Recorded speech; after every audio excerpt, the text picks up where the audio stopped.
Hey everybody, this is Larry the Cable Guy. Check this out. So I'm in my truck driving with my buddy, and we was heading up to the men's warehouse to fart in the suits, and he's listening to his phone, and I said, that sounds like Hermie Sadler. He said, it is Hermie Sadler. He's got a podcast called Leaning Right and Turning Left with Sadler and the Senator. I said, Sadler and the Senator? He said, yeah, that's his good buddy, Virginia State Senator Bill Stanley. I said, well, what in the world? He didn't know this. I said, did you know that Hermie Sadler was voted one of the 50 best looking drivers in NASCAR? He said, I did not know that. I said, because it ain't true. You never know, though. He never takes off his helmet. But I know one thing. This show, Leaning Right, Turning Left, is good. So pull up a chair right there by your phone, get yourself a cold beer, and give a listen right here to this week's episode of Leaning Right, Turning Left with Sadler and the Senator. I'll tell you what, I bet Michael Waltrip's even listening. He's always wanted to do something like that. Oh, Sadler, got another one over on Waltrip. Get her done. Thank you again, Larry the Cable Guy. What a great guy. He's the funniest guy on Twitter. Follow him on Twitter. I'm Virginia State Senator Bill Stanley, and I'm leaning right. And I'm former NASCAR driver and Fox Sports analyst Hermie Sadler, and I am turning left, leaning right, and turning left with Sadler and the Senator is back. And as always, is powered by Pace-O-Matic. Hermie Sadler. Senator. How you doing, bud? I'm doing okay, bud. How are you? Good to see you. Good to see you. It's been a while. And it's been a while for this podcast. It is. And look, we've upgraded. We've got we got a headset with a mic. We look kind of professional. But we're still not on TV, so we got the perfect faces for radio. You sound like Shep. Yeah. Shep Moss. I had a nice visit with Shep last week. Shep Drove out to his Moss? house. Shep Moss is doing good. We got to get him back on. Shep Moss, I know he told you about this, but I'd say his wife was kind enough to come. I had my family out this past Sunday over at the lake, and Yes, I heard. my pontoon boat decided not to run. We just ran into Shep and his wife and some friends. Had no idea they were even on the lake, at the lake. And I was pulling up, and this guy I saw ahead of me on a pontoon boat running like 2 miles an hour. And I'm like, who is this idiot? Was he pointing at every other side of the I said, who is this idiot running 2 miles an hour right in the middle of the lake? He's giving a tour. And I pull up, and it's Shep.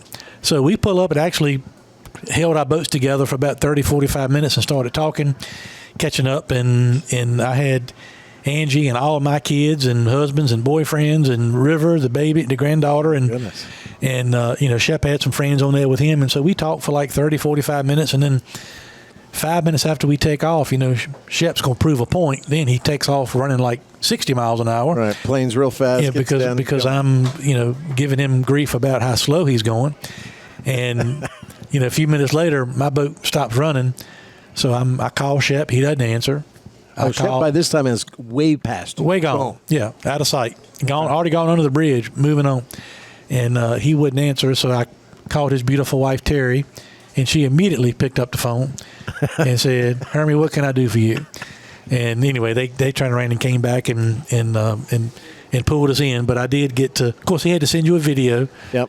About hilarious text string. Him, two of you. Him rescuing us and the family. And then we went into another little variation of, Shep doesn't learn lessons very well. Nope. Yeah. It was a pretty funny. I was on my way to court, and I'm trying to drive and listen to this because then you have Siri like actually reading it to you, and it was so funny. I could not. I had to pull over and just kind of hang out with the text string. I was a little early, of course, so I just started rocking with it. It was hilarious. He Shep saves the day. He was. I'm not going to say you, but we somewhat tried to, teach him a lesson. Yeah. And he just didn't. Well, Shep has not been on here for a while. Yeah. He and I had a little issue at a dinner one night. Yeah. And I was not in a mood, and everything was kind of, the whole General Assembly session, and we've talked about it, was very stressful. Yeah, yeah. Governor takes, new college out of the budget. I got to go pander to the Democrats. We've got all this stuff going on, and it was probably not one of my favorite ones, and skill games was a big issue as well. Yeah. And, the press was attacking, saying I was doing something unethical by actually participating in the skill game thing, but I had an ethics opinion. And so I had a lot on me at that time, and he was razzing me about something. Something stupid, like we always do. Well, he was basically saying that, why can Hermie do this, but you can't accomplish this? And I was like, I've had it. And I just was like, get out of my face. But we jokingly said, got kicked out of Shep, Alpha. can't you humbly just, do something for somebody? And Well, and for the listeners who love Shep Moss, and we love Shep Moss, and we'll bring him back, I just kind of, I let it cool off during the General Assembly session, and then was texting him and liking them Maid and Muscle, and if anybody needs a little maid or a little muscle down there at Lake. which they're doing very well, by the way. Yeah. And so then he and I texted each other, and I called him, and I said I was in the area. And so I said, I'm going to drive down and come see you. And so I drove. Well, I said, hey, here's what I did. I said, Shep, I know you're working. I don't want you to pull away from work. I'll come to you, okay? And that way you're not driving. I was up in Emporia, Greensville area. And he said, okay. Well, he gives me directions. Well, it's 40 minutes south. And then I go back to the address, and it says the Moss Gang. And The Moss Gang, yeah. Wait a minute. He just drug me to his house. Yeah. But we had a nice conversation. Yeah. He's a great guy. And so, I apologized to him. Yeah. And he didn't apologize to me, but he did. But he, I'm waiting for it to show up on Facebook, but he was a little feeling his oats a little bit that I was broke down, and He was. he was, He rescued civilization. rescued. Yeah. So, Yeah. But anyway, we'll get Shep back on here. Yep. In the next couple of weeks. A lot going on this week. I do want to say at the And top it's been of a while since we've been doing this. Yeah. And it's our schedule, my schedule, your schedule. I've been crammed with trial. Even the days, when we did reconvene session, I was going to come down and see you, but then one of my cases blew up, and so I had to drive straight home. So this is now kind of like a reboot. We're getting back on the saddle, back in the saddle, and we're doing this again, and it's great to be with you. I want to, with your permission, I put some of this on social media yesterday, but a huge part of our race team, Sadler Stanley Racing and Tommy Baldwin Racing, guy named Glenn Dixon, a fixture in modified racing, has been forever. Big guy. He's been kind of the right-hand man for Tommy Baldwin for many, many years, not just modifieds, but when Tommy has had Cup Series cars and Xfinity Series cars and all that. And since we kind of, even starting back last year, did some stuff kind of in conjunction with Tommy Baldwin, Right. with Bobby Labonte at, running the 7NY colors back when Tommy was, battling cancer and all that. So once we started this kind of partnership of sorts, Glenn Dixon came over and started doing tires for us. At Sadler Stanley Racing. At Sadler Stanley Racing for Luke. Yeah, and he's that's been where his I met tire guy. And he passed away as we're taping. Today is Thursday. And yesterday afternoon, Glenn Dixon passed away suddenly and unexpectedly at home. And I tell you, I've talked to Luke and Tommy. They're both just devastated and heartbroken. He's been almost like a family member, I bet. to them for a long time. So I'd like to dedicate this show to Glenn Dixon. The people at the racetrack just called him Dixon. Dixon, that's Adam. Yeah, and he will be missed. Not only, great mechanic and very, very smart tire guy. He's been, in a lot of ways, responsible for the success of the 7VA so far this year, because he knows Luke and he knows tires. And, if you've noticed, one of the things with Sadler Stanley Racing that we've talked about that I have worked on with the team, in that type of racing, in the Smart Modified Tour, you come in at some point in time and you get to put one tire on. Mm-hmm. And if there's been one kind of Achilles heel for our team is, how does our car react when we put that one tire on? And you're talking about the right rear. The right rear.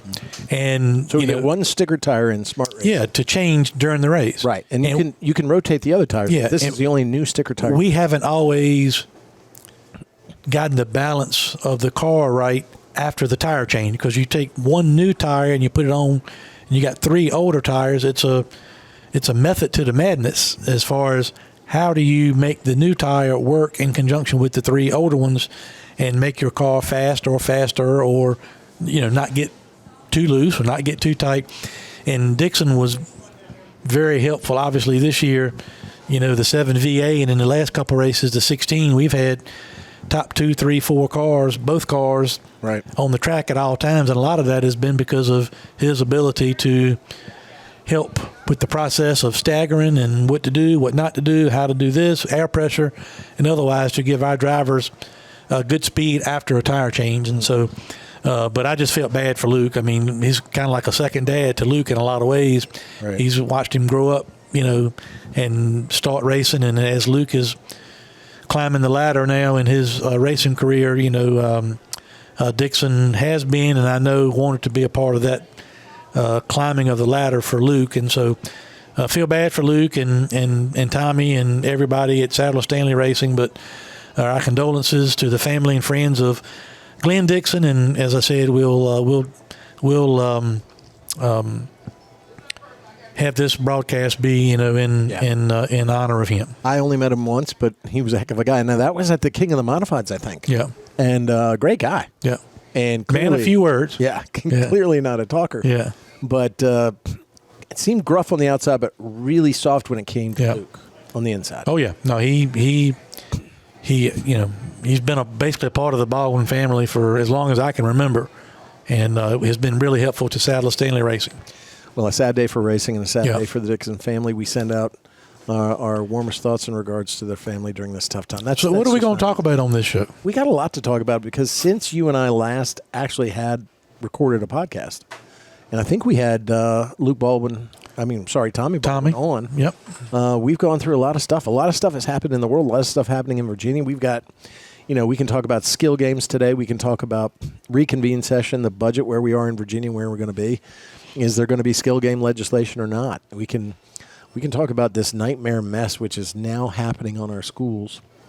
Definitely want to talk about some of your frat bros that at North Carolina that made everybody believe in America again, almost like an Iwo Jima picture. But so I think with the Gaza thing and then the Trump trial, which is going on right now as we speak. I mean, this is something that I think in many podcasts ago when we were sitting in the car at a racetrack, we kind of foretold that the potential was there that with Trump in the spring of 2024 was going to be on trial.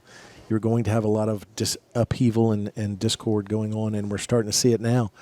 So there are a lot of strong feelings, a lot of strong things to talk about. But before we, as we remember Glenn Dixon, where are we in the race team? We're in a break right now. We're in the Smart Modified, Southern Modified Auto Racing Teams Tour. It takes a break, so Bowman Gray starts. Bowman Gray gets taken over by NASCAR. The lease takes. They've taken over the lease. I've still watched a couple of their races. They're pretty boring for me. They're not smart races, but we're kind of in a hiatus until Memorial Day weekend, right? Yeah. The next race coming up is a Friday night show, actually in Franklin County. Woohoo! In your part of the woods, where we've won before. Yeah, we have won before. We're actually going to go test. Jonathan Brown. Going to go test next week and get back on track, kind of get back in the swing of things with that. But we've kind of used this time period to rebuild, reset. We've done some work to our engine program, trying to get a little bit more throttle response on our cars. We got some racetracks coming up like Franklin County that you need a lot of horsepower, but when these tracks that wear out really fast, you also want a lot of torque and give our drivers a better opportunity to use the throttle and get that lift we need up off the corner. So we've been working on some of those things. We did have an event on Tuesday night, and unfortunately, you were busy, we're not able to come, but we had a celebration down at Top Golf in Charlotte. Right. That we celebrated Luke's big win and the King of the Modified win at South Boston, 2 months ago now. Yeah. Time is just flying by. We're already in the month of May. But we had 36 people show up, from everybody with Sadler Stanley Racing to Bobby Labonte and his folks and everybody affiliated, crew members, wives, girlfriends, all that. I mean, we had really good participation from everybody on that. And so I had a chance to talk to Bobby, and we had Bobby, Luke, and Jonathan Cash were all there as our drivers, and we talked about our test plans coming up and things we want to try and things we want to try to do to get better. And actually, I don't have an official word yet, but looking back, Bobby Labonte, who drove full-time for us last year, he's going to do 5 Smart Tour races for us this year. He was supposed to do Hickory a couple of weeks ago. Unfortunately, his father, the legend, Bob Labonte, passed away, and so they had the service and had people in town on the day of the Hickory race. So Bobby pulled out of that. So we were talking the other night about, okay, Bobby, when are you going to run a makeup race for Hickory? And he said, you know what, I'd like to do Franklin County because that's a Friday night race and won't interfere with the other obligations he currently has at Joe Gibbs Racing. So we're talking about it, and hopefully within the next week or so we'll be able. It's totally up to Bobby, totally up to his schedule. But I told him, if he wants to do Franklin County, then it's fine by me, and he just needs to clear his schedule and be able to pull that off. So we may have 3 Sadler Stanley Racing cars on track coming up in your neck of the woods in Franklin County. The Stanleys have proven, especially Chandler Stanley, biggest fan of Bobby Labonte in the modifieds, he would definitely approve. So I will keep that. I don't want to get his hopes up. So, but other than that, we're Luke, of course, won the big race at South Boston, but the last 2 races he still finished top 5, but has had some terrible luck. Right. And he came back from hitting the wall at Orange County. Got Joey Coulter blew up right in front of Luke. Luke gets into oil, hits the wall. Yep. They come in the caution. Our guys do a great job. We basically replaced the whole right front chassis assembly on that car, and actually, the rim was bent, but you can't change a right front tire, so our guys had to demount the tire from the bent wheel and remount it on a new wheel, and they did all that while the stage break was going on. Didn't lose a lap. It didn't lose a lap. Just went to the and got him back on the track. They did all that? They did all that. We watched it on TV, of course. Yeah. We've not been able to travel like they we put had last year. New what a great spindle, upper control arms, all that. And then, really dismounted and remounted the same tire on a new wheel, put it back on there, and got Luke back on the track right in time to take the green flag to restart, and he drove back up to like 5th, so and the same way with Hickory. Wow. Both of our cars. Well, Jonathan Cash is doing better. Well, he's been top 5 last couple of races and could have been better. Both our guys got run over by Blewett at Hickory. Right there at the right there in the last corner of the last lap. So Jimmy Showtime Blewett, famous modified racer out of New Jersey. Yeah. Actually was a race car driver with his brother, and his brother died when they were going side by side in the last lap in a race. But it seemed like it was intentional.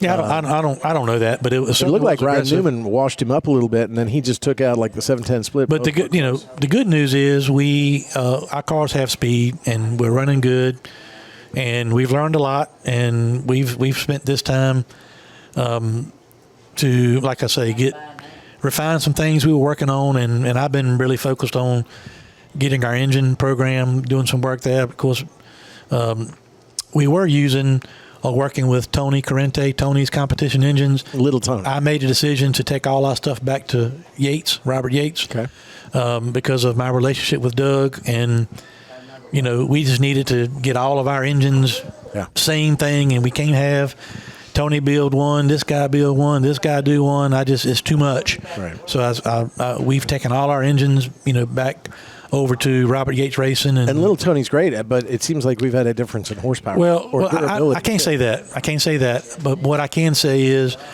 it's just too many variables. And, when you're in the racing business or basically any kind of business, the best way to get, especially in our case, you got 2 cars, sometimes 3 cars. My job is to give all 3 of our drivers an equal opportunity. And the only way that I can do that is if the same person is building all the engines, building all the cars, building the shocks. Everything has got to be manageable for me, and that's the way we started, and we kind of got away from that. And, part of that's my fault because, I want to, let our people, if we can get a little better here, a little bit better there. But it turned out not to be the case, and it turned out to be really hard to manage. And so the people over at Yates have really been helpful and accommodating to get all our stuff back like it should be, and up to date and up to snuff. And the last couple of races have really shown that that's the right way to go. I'm going to tell you, of course, we're watching at home. It's not as good as being at the racetrack, but I've seen an improvement in the team. Yeah. And especially with Jonathan Cash, it seemed like his car would fade towards the end of the race. Yeah. Obviously, you've made a change that has actually transformed him into running consistently. Yeah. And what we also noticed was Luke and Jonathan are running together. I mean, so when you say that these cars are equal, they're a lot of it. And look, same speed. I'll be honest with you. When I first started this journey with Sadler Stanley Racing, I knew nothing about modifieds. I remember. I'd never, so I've been having to learn on the fly too. But what I have learned is that you have to cater these cars a little bit also to the driver. You remember, it's been a while now, but this time last year, we were struggling with Bobby Labonte. We were. And we sat down and had a meeting, and Bobby Labonte, who's a Hall of Famer, basically said, I don't know if I need to be driving. I don't think I can get the job done. But what we took from that was we ended up changing a lot of the geometry and a lot of the components under the front of that car that I can say it now, but I told you, I said, I'm doing this and I'm not even telling Bobby. We're going to make these changes to this car because I think the way Bobby drives, it will be better. Mm-hmm. By the way, because Bobby's more of a finesse driver, like the Jonathan Cashes and the, Ryan Newmans who drove for us last year. I mean, they dive bomb, very, very aggressive. Nothing wrong with that, but it takes a different package. Bobby eases out of the throttle, eases back into the throttle. He only wants to turn the steering wheel so much. He doesn't want to hustle it per se. So we ended up changing a bunch of stuff, steering racks and lower control arms and a lot of geometry things on the car because we felt like it would be better for Bobby. And that, along with a couple other things and some good fortune, he won two of the last three races of the year. Pretty amazing. So, and ran better. And look, he popped back this year, first time, and went to Caraway, no practice, hadn't done anything all year, and ran third at Caraway. Yeah. So we feel like we've got him in a pretty good place. And so I say all that to say it's taken us a little bit of time with Jonathan Cash because he takes a little something different. He's more of a hustler, kind of like Newman was. He likes to really drive the shit out of it, and that's okay. But it takes a little bit different, the way the cars travel and how much brake do you use, and does that mean you have different brake pads? Because when you're trying to find somebody, if somebody has a bad, if somebody's really going to drive a car in the corner deep and then slam on the brakes, sometimes you can't teach an old dog new tricks. So what we have to do, Phil Stefanelli and I, is do we have to put harder brake pads on the car to make it where it doesn't stop all of a sudden? Maybe a harder brake pad will make the car slow down, but not squat and stop so quick. So a lot of those things that we've been working through and talking about, but I feel good, and Luke's just been great. He's kind of a hybrid between the two. Very, very smooth, but very aggressive when he needs to be, and he's fallen right in, and they've found kind of what he likes, and we've got him comfortable, and he's been good in qualifying and been good on the long runs. Tri-County and Hickory, we easily, in my opinion, could have won those races if we didn't have problems. And I'm also going to say, I'm going to make an observation based at least on the TV, but and what I see is, I think Luke we're going to have him for 2 or 3 years because already Cars Tour teams are asking him to come race, and he's racing well there. I mean, this kid's going to go into Cup someday soon. It's probably sooner than later. But what I did see more of that I hadn't seen before, and it's not a knock on any of our other drivers that we had, but when they were running together, Luke and Jonathan Cash seemed to be more teammatey. And specifically, we were watching the race, as I said, on TV, and it looked like Jimmy Blewett was giving Luke the business. And here came Jonathan Cash. Almost, and he was behind Blewett, and Luke was ahead of Blewett, but he looked like he wasn't going to put up with his teammate being messed with, and that was just fun to watch. Yeah. And so that kind of camaraderie really seems to be the esprit de corps, but also the camaraderie between the two teammates. And another little piece of dynamic, Jimmy Blewett's car is owned by Jamie Tomeno, and Jamie Tomeno's son works for PSR.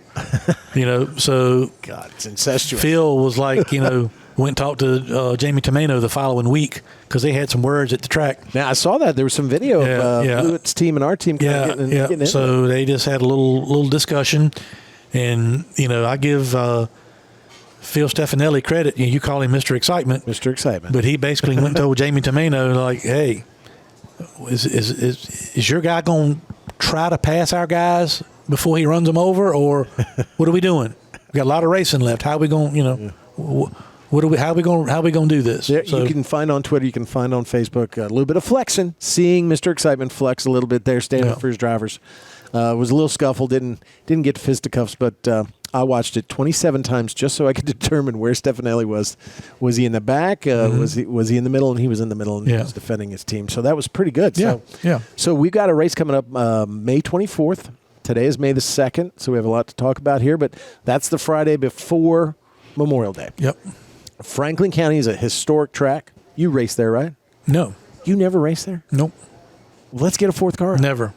Let's get the Sadler special. Find me a sponsor. I'll sponsor you, just like last time. No. Remember, the first race, the whole Sadler Stanley Racing team was based on getting you in a car. Yep. And you ran at Pulaski, which has now been sold back to the county. So I hope they race there someday. But they're not racing this year. And you ran, and that started where our journey began with Pace-O-Matic and its sponsorship, and has really, in a short time, for two knuckleheads that really don't know what the hell we're doing. Well, you kind of do, but I don't. I'm learning. But we've kind of turned this into a real success, and especially for our sponsor, our primary Pace-O-Matic, which was important for them to have a good, not just reputation, but an involvement in the community, which they've embraced fully, completely. And I think it's with the what series a difference a year makes. Yeah.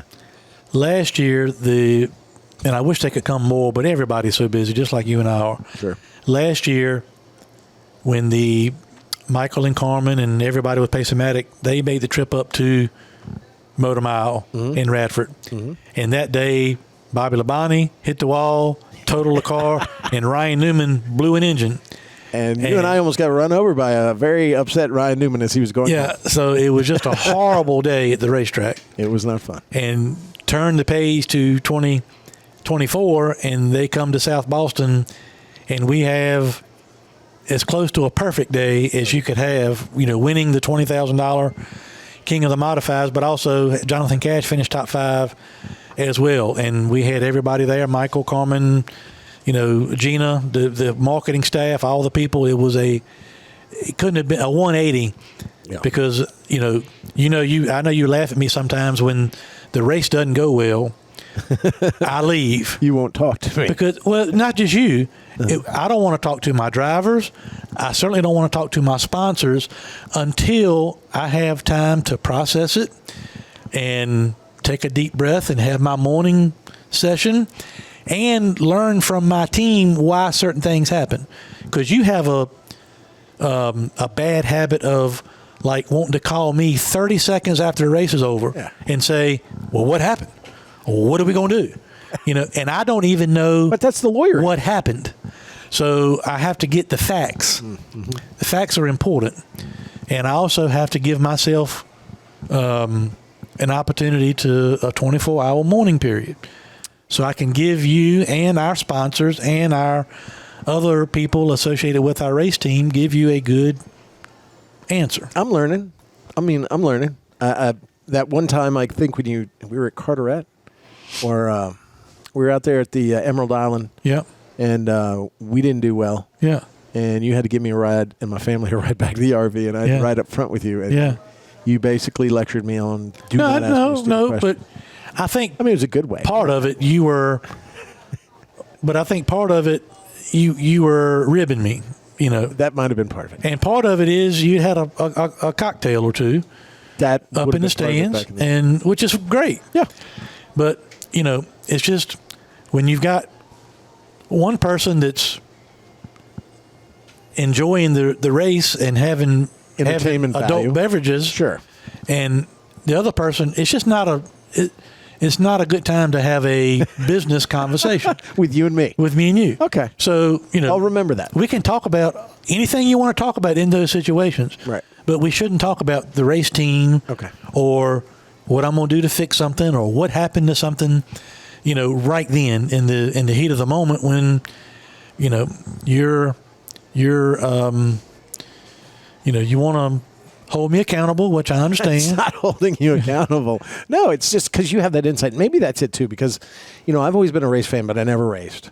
I didn't grow up around racing. My dad and I would watch it. It'd be just like, and I think Shep did this one time, and it's one of the reasons why you put him in timeout is, you came one day maybe getting ready to tape or something, and you which rarely happens, you lost in court. Yeah. And Shep's like, well, what happened, Billy? What happened? Why'd you?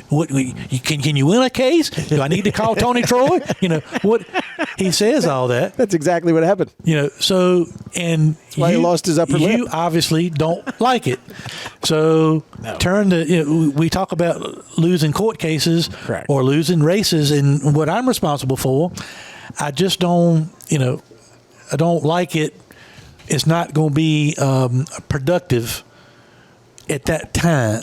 So it sounds like that Shep Moss and I think alike, because then I see that in you, and that's entertainment for me. Yeah. Now, racing's entertainment value, so I want to know, and I don't know. I don't know this. I don't know. Did we lose? How did we lose? Did we blow a rod? What did we? Yeah. And so it's more entertainment. I'm watching from the stands. I'm having a beer. Yeah. And I'm enjoying just watching this go around and us having success. I know Hickory with 2 years ago. Yeah. We were leading and finishing fourth, and then your buddy, the series director, black flagged our car. Correct. Put one in the rear, and then the other guy got run over. Right. So we went from maybe winning and finishing fourth to having a total loss of one car, and the other car had to go to the rear and finish like 15th. So I left. I was walking, and you're like, well, where are you going? I'm like, you sit here and laugh and and joke. And it wasn't joking. Shoot the bird to the officials in the tower, whatever you want. I said, but there's nothing that Hermie is going to say or do in the next hour at this racetrack that's going to be productive in any way, shape, or form. I was not having fun. I got in the car and left. I blew my cool. You want me to stay there? I was giving the bird to Chris Williams up in the which he deserved, tower, in my opinion. and I was screaming up there. And my wife, if you remember, had rented like the suite there to put all of her. She runs Vista Windows and Doors, Vista Windows, Vista Installations. They're in North Carolina, having all their installers over there for a big party, and her husband's down there on the bull ring right on the outside of the track making an ass of himself. So there you go. And it didn't stop after you left. I went inside the pits and was kind of yelling at Chris. Chris Williams was walking with a couple looked like state troopers from North Carolina, and I'm screaming, "That's right, you need protection!" And Chris is a friend of mine, so yeah, okay. So I lost my cool there, but it's a form of entertainment, I guess, is what I'm saying. So I always want to know. You know more than I'll I entertain you with my and you take it more like a business at the appropriate time. That's fine. But it's not right when we get a car crashed and we get a bullshit ruling from your friend and put our car in the back with 3 laps to go. He is my friend. So well, I'll and what I did learn is actually don't talk to you about the race. Call Williams. And and he can give me the overall. Doesn't talk about my team. He'll give you his version of it. Correct. Which may or may not also be correct. factual. Also correct. But look, I'm a lawyer. No matter how thin you make a pancake, there's always another side to it. So, all right. Well, we're excited to get back to smart racing on the 24th. In the meantime, of course, Bowman Gray goes on. We don't have anybody running in that, but there are a lot of smart drivers in that thing coming up. I think what we've got to be looking forward to or looking at how to do with the Smart Series is somehow kind of capture that genie in a bottle that you had at South Boston Speedway with the King of the Modifieds. That was an incredible race. Huge crowd on Palm Sunday. I mean, he had. I talked to the owner of the track who also owns Pocono, Nick Idgowski. Yep. And he said they had over 5,000 people. Great crowd. Probably the surprised me. Third or fourth biggest crowd they've ever had. Surprised especially me. on a Sunday. But what we did was I invested in what we did in politics, which was micro-targeting, cell phone ads, click-throughs, and we were amazed at how much click-through. We had about an 85-90% click-through because we waited until we knew when the race had been moved from Saturday to Sunday, and we sent them out there so that they could go buy tickets online right through the phone, and that seemed to be very successful. We're going to try some more of that. I'm the lawyer for the series, so anytime there's a legal issue, I have to handle that unless it's regarding us, and then I'm conflicted out. But then he has no lawyer because he won't pay for one. Yeah. So that's it. That's that on Smart. Looking forward to the 24th. Come on out to Franklin County, especially if Bobby Labonte's coming. I mean, we've got to pump up some advertising. Franklin County is one of the best tracks, and it don't look like it when you get there, but it is one of the best tracks for racing and to watch racing. So come on out in that time, Friday evening. It's a 3-day weekend, and we're going to have a good time. Hey, guys, this is Senator Bill Stanley, and I am leaning right into a new product that I want you all to get a part of. Right now, I got a starter pack called the Bundle Pack from Mandos at mandos.com, and let me tell you something. This is the best men's deodorant I have ever come across. And it's not just for your pits. It's for all over your body. It reduces and prevents sweat. It's 100% natural. It's organic. It's fragrance oil-free. Dermatologist recommended. This is better than the stuff I've been using for years and years. And thank goodness my wife turned me on to this great product, which you can find at mando.com. Think about it this way. Do you shower and hope for the best every day? You put the soap on, you put the shampoo on, you hope it's going to cover you all day. But, usually because we're men, it doesn't cover us all day. I used to shower and hope, but now I'm using Mando Whole Body Deodorant, and it is awesome. Showers remove odor, but because of the high pH of regular soaps and body washes, your body odor is going to come back, and when it comes back, brother, it's coming back with a vengeance. But Mando works differently. It lowers your skin's pH, helps keep your skin odor-free for longer, nice and soft and smooth. It doesn't dry you out. What's the result? No more midday showers or having to smell your pits. Make sure you're not offending anybody. Mando is clinically proven to control that odor up to 72 hours. So even if you miss a shower, you're still going to smell great. Now, I'm not encouraging you to miss a shower, but when you use Mando, and you can be guaranteed that you're going to smell good all day and you're not going to offend anyone. So stop the shower and hope process. Let's go a different direction. Save the hope for important things like winning a race or winning a court case. Start using Mando Whole Body Deodorant on your pits, on your package, your feet, for that clinically proven, long-lasting odor control. Let me tell you something, guys. I've got a young teenage son. He plays a lot of sports and athletics, gets sweaty all the time, and boy, can he smell. Well, I gave him some of my Mando products. He went up there and used them, and now he swears by them because I know as a parent, they're all natural, they're organic, there are no chemicals, nothing that's going to hurt my son. In fact, it makes him smell great. And it takes a lot to make my son smell great, but he does. And Chandler loves the product. He loves the product so much that I had my Mando bundle pack, which I recommend you go get at mando.com. He took it all. I had to go get some more. That's the way kids are. But unfortunately, for me, it only cost me another Mando bundle pack. But for him, the benefit is he smells great all the time. His mom and me don't have to tell him, man, go take a shower, you stink. Because he doesn't stink, because he uses mando.com. And let me tell you something right now. There's a special offer out there, okay? If you go to mando.com and you get the starter pack, which I'm telling you has everything you want, body wash, full body deodorant, deodorant cream, everything you need to smell great, you're going to get $5 off that starter pack when you enter promo code Sadler, that's Sadler, at shopmando.com. Again, I'm going to tell you, you get $5 off the best-selling starter pack with promo code Sadler, Sadler, at shopmando.com. I'm telling you, I might give this to Hermie, but I don't want to smell like Hermie because I smell great. So he's going to have to get his own mando.com products. But I'm telling you right now, gentlemen, we all have those smells. You can put it everywhere and anywhere where you know that odor is going to be created, right even in your belly button or your butt crack. And you will agree with me that this is the best product ever. So, ladies and gentlemen, and for your ladies, get your gentlemen this product. Go to mando.com, get $5 off their best-selling starter pack, promo code Sadler. You will not regret it. I tell you right now, it's going to be the best body deodorant product that you ever got in your life. Take it from me, Virginia State Senator Bill Stanley. Smells great. Smells great because of mando.com. We're just talking about our sponsor, Paysomatic. Sponsors our team, sponsors this podcast. We're very grateful for that. But, when we've gotten to know the people in Paysomatic and certainly love them very dearly and treat them all as friends. But we ended session with two things that went into the critter. One was a budget. Yeah. And the other was skill games. The bills came out of the House and Senate, were sent to the governor. He amended them greatly for reconvene. Reconvene is 1 month after we end the General Assembly session. We end, it's a 2-month session. We come back 30 days later. Every bill that's gone to the governor, he can veto them or sign them. We talked about that. He vetoed a record number of bills, never been done before, but it was because a lot of the Democrats that have a 1-vote majority in both the House and the Senate were passing stuff that they knew was going to get vetoed. They did it anyway, where a lot of us Republicans knew we weren't going to get a lot of our conservative agenda bills out, so we were trying to be very practical and do things that were right for Virginia. Democrats took another tack. The other thing is they sent a budget to the governor that had over $2.3 billion in tax increases, and really took his agenda that he had in the original budget that he sent down and that they amended, and basically sent a couple hundred amendments that were summarily rejected by the House, which left us with no budget, and then they did not act on any of the amendments to the skill game, sending the skill game bill back to the governor now in its original form. The governor had 30 days from the end of reconvene to work on. Because I want to play something in a moment. Yeah.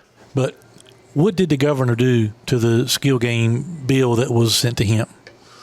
Well, that's a little bit of a long story. I don't want to give you the whole long story, but so it was sent to him, and of course, that thing had been debated. I thought it was in pretty good shape and good form.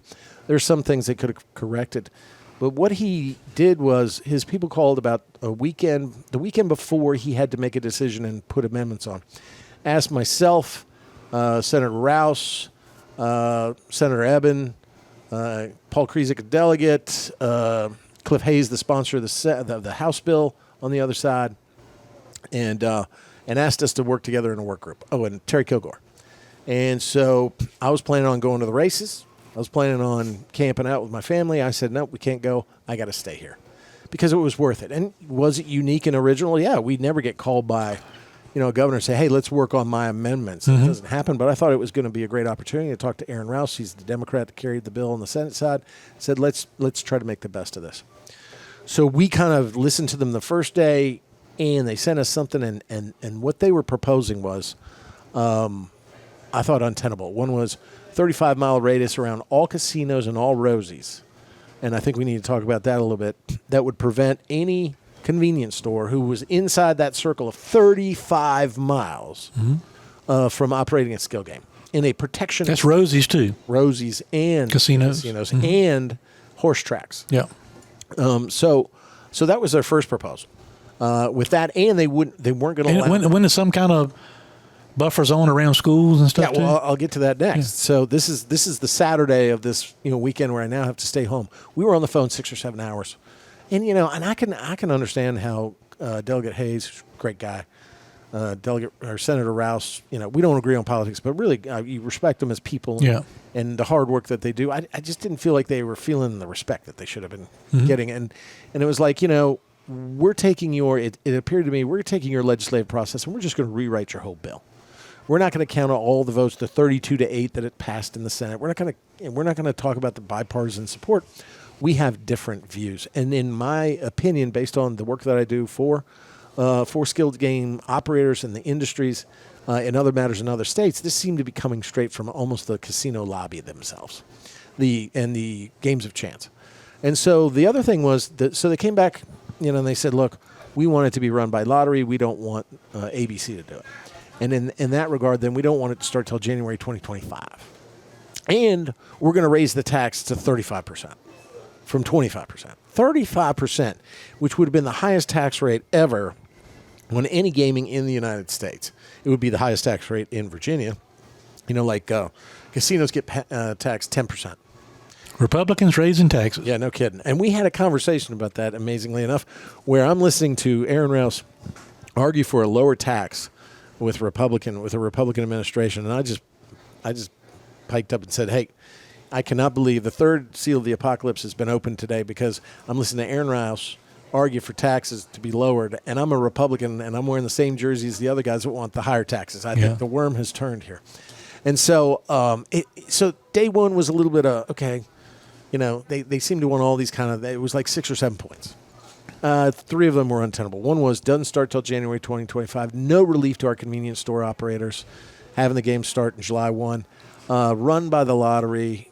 And then you had to put on all this kind of regulatory frameworks that would take over a year to prepare and counter systems inside, which these games don't work that way because they're not games of chance. There's not a controlled algorithm.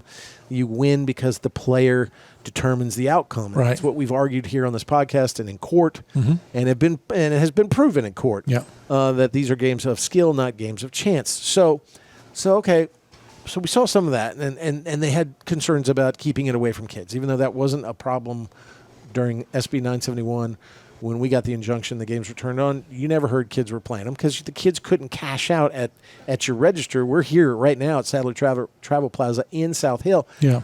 If you had your skill games on, which you used to have over in this corner, you have a 12-year-old. If he won and got $100, and it spits out the. Yeah, he'd have to come to the counter and provide an ID to be able to get cashed out. And so that really kind of shut down. And by the way, that's why the ABC license is so critical, because convenience store, truck stop, restaurant owners are not going to be willing to take a chance to not follow the rules as far as age and enforcement, because I don't want to lose my ABC license. Right. I mean, look, your cooler full of beer is going to make you more money than lottery tickets or anything else. It's just nuts. And the hypocrisy from the governor's office, when I said, what about these kiosks, these electronic kiosks where a kid can press that button, put that dollar in and get a scratcher, and no one's going to stop him?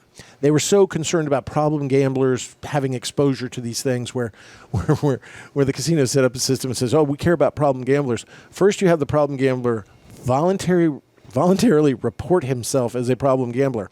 He's then put on a list. And if they find out that he walked through the casino, then, you're not supposed to be here.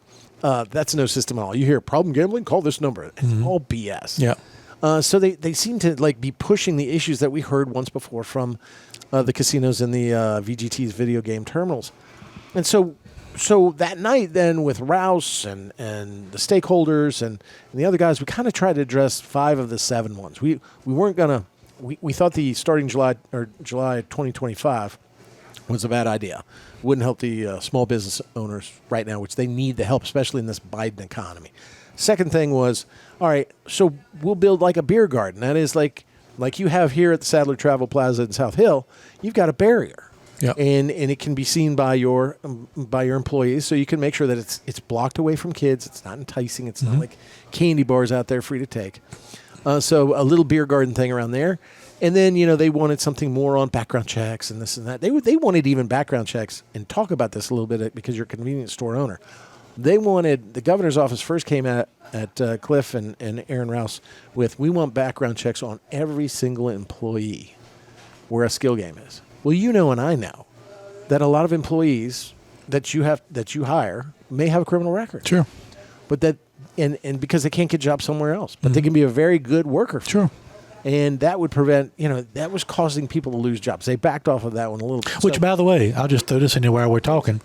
I get so tired of the Democrats when I watch things going on in the General Assembly not holding criminals and people accountable. They want to dictate it by law. But on the flip side of it, I give people second chances all the time, but I want to be able to decide if I want to give that person a second chance. I don't want the government to let people off, or to, this whole messaging thing about, guns and otherwise.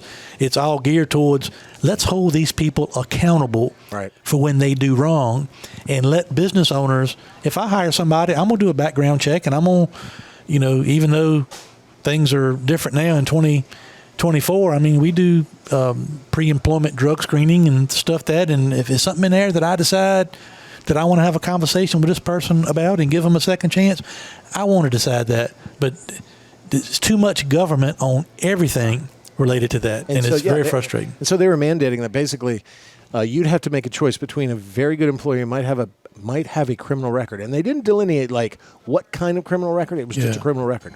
You'd have to pick between that lady or gentleman, or having skill games. And then pretty soon, as we argued, convenience stores are having a tough time hiring people to begin with because you're raising the minimum wage.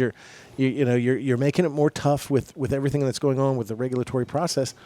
That now you're really really going to eliminate those, and you're making those owners make a choice. So that ended the first day. So we came up with some things, and we thought were really good, and said, okay, we're going to give it to you. Second day, Sunday.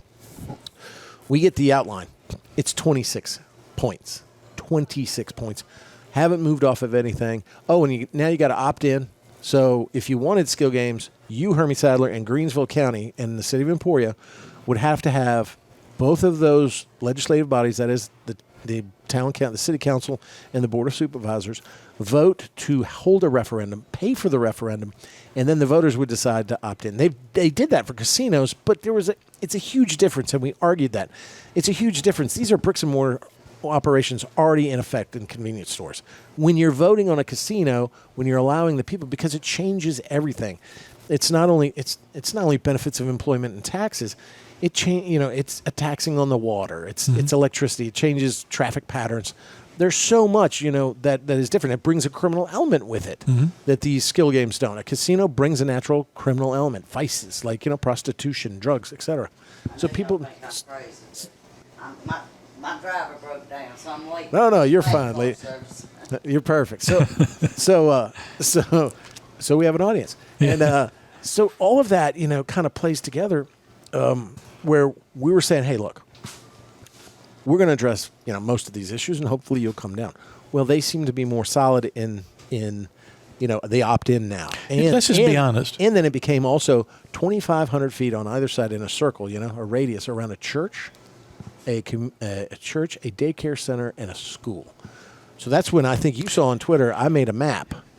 I went back and worked with stakeholders, and we, made a map, which basically, and they were standing fast on that, which basically eliminated the entire state.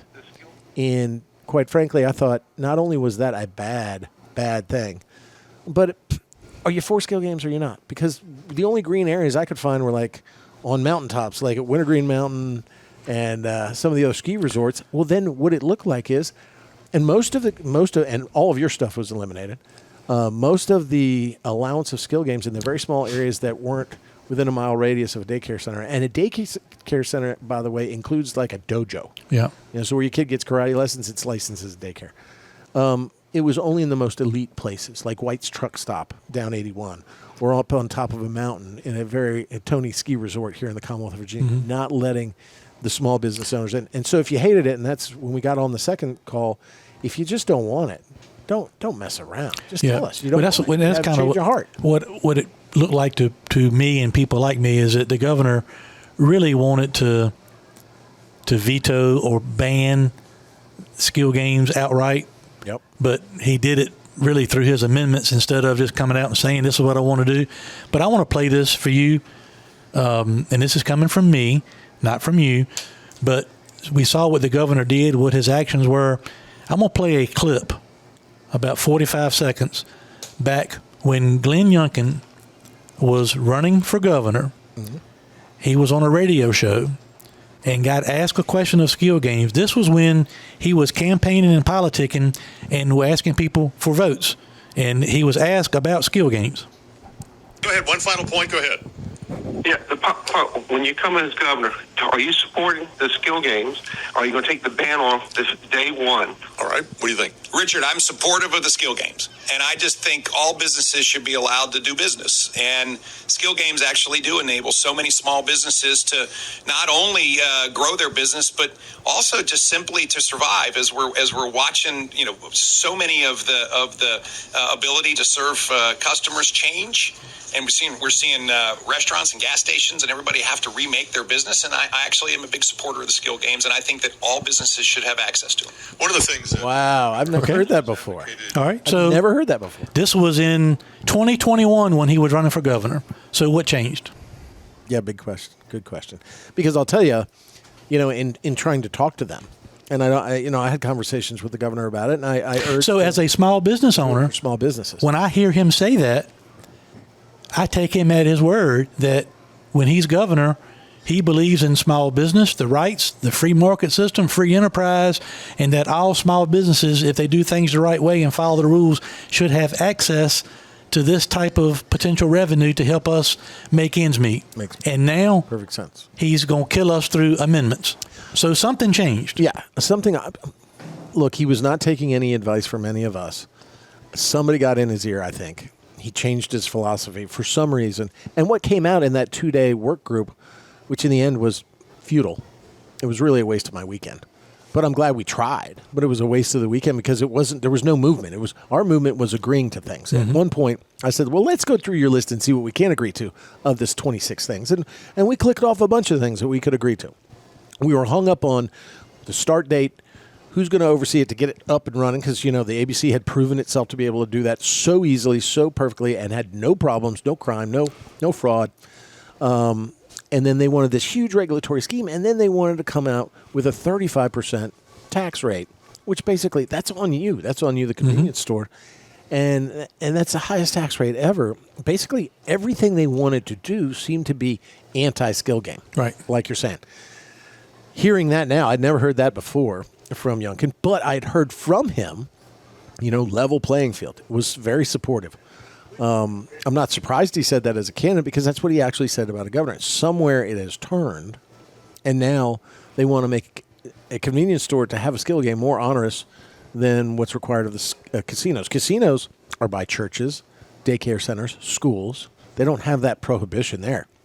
And that seemed to be counterproductive. And the map that I put on Twitter that caught fire, people who are protesting when we went back to reconvene holding up my map, demonstrated that you're not being serious, in my opinion, and that we weren't being serious. So then the amendments that come down on the last day, it was 2 hours before the deadline came down, were just unworkable. And it seemed like they didn't take any of our advice. A couple things maybe here and there. We agreed to limit the numbers because it was 10 at truck stops. And, everybody said that when it went up to 10, I must have had something to do with it, which I didn't. You weren't even I wasn't involved even in the that. conference committee. I just signed a piece of paper that said they had agreed. So we pulled that back to 7, pulled the ones at convenience stores back to 3, I think. But he also then banned restaurants. So you had to be lottery regulated, not ABC regulated. And in doing so, restaurants couldn't have, if you have a restaurant that has a bar in it, couldn't have a skill game, where a lot of these skill games are. And so cut out a total part of the small business owner in Virginia. And so when it came back, not only was it was rejected overwhelmingly in the Senate, his amendments. They got a straight up vote right there. The Democrats, for a little bit of time on reconvene, which is that Wednesday, weeks ago, they were then saying, well, maybe we have enough votes to override the governor. But they didn't have enough votes in the House. So they got a huge no vote out of us, over 33, 34, I think it was. You saw it. A big no vote in the Senate, in the House. So the bill goes back to the governor in its original form. But at the same time, the House and the Senate rejected the governor's budget entirely. They just pocketed it. There was nothing we could really do. And so we are where we began. We have a bill on the desk right now. The governor had 30 days, which means about a week or two after reconvene, which comes back May 13th for 3 days. We called a special session, hopefully to get a budget working, but I'm not hearing a lot of work being done here. I'm worried about what they're going to do with the skill game. The resolution the governor sent down, I think, allows us to actually try at the skill game bill again, but it's still on his desk. We could write another one, or we could put it in the budget. So that's what we're looking at right now. And I think it's just disheartening. I haven't heard a lot of movement. It's just disheartening, and it lets you know that how politics can be tainted through outside influences, because you just don't expect. And look, I think. Well, you ask a great Glenn question. Youngkin is a nice guy. I think guy. he's smart. I like all him a those lot. things. Okay, but he's obviously good at business because that's what got him. Sure, but governing is different. when we have a Republican governor that we're having to talk to and beg, plead on behalf of small businesses, for the small businesses simply to have the right to operate their business and not have their rights to revenue restricted in certain parts of the state simply because there's another building on the other side of town. Yeah. And it's not like the casinos or Rosie's got there first. You were there first. But the whole time. And square footage, if you look at all convenience stores, truck stops, restaurants, you're talking about millions and millions of square foot, brick and mortar, already been there, already been paying taxes, and now you're picking winners and losers is something that we've said before on a casino that comes from out of state. And Rosie's that comes from out of state and sends their money out of state. I just you would think, and I understand there's a lot of moving parts and pieces, but you would just think a Republican or a conservative governor, they would come down on the side of free market. Come down on the side of less tax, less regulation. And at least on this particular issue, it's more this, more that, more overreach, more regulation, more tax, more this, more that. And I'm like, what are we doing? It's just a... Well, even the way they wrote the bill, it was so sloppily amended. And I'm sorry. I'm just going to say that because it was. It's terrible. I mean, when I got it, I read through it. I was like, what a mess. It was so poorly drafted. Like, quite frankly, in the taxable amount, when it was 25, was raised to 35. Then they put it in 1, 2, and 3 in a subparagraph, and it said 5% to this and 5% to this, which made, by the virtue of the way that it's written, because you read the statutes in the light most favorable to the Commonwealth when it's a tax bill, was a 45% tax increase. They were so sloppy that they had not written this properly, and now what was before the General Assembly was actually raising this to almost 50%. And if you talk about the fees that each store would have to pay for each machine, annual fees, one-time up fees, you're talking about really a tax. He should have just, I would actually feel better about it if he would just said, I'm going to veto this. I do not want skill games to be operating in the Commonwealth of Virginia. Just say it. Honesty is the best policy, right? But he won't or hasn't said that, yet he's going through all these things. And I'm kind of over what people think about what I say and think anymore. But I can tell. He's really got a problem with the people around him, his team.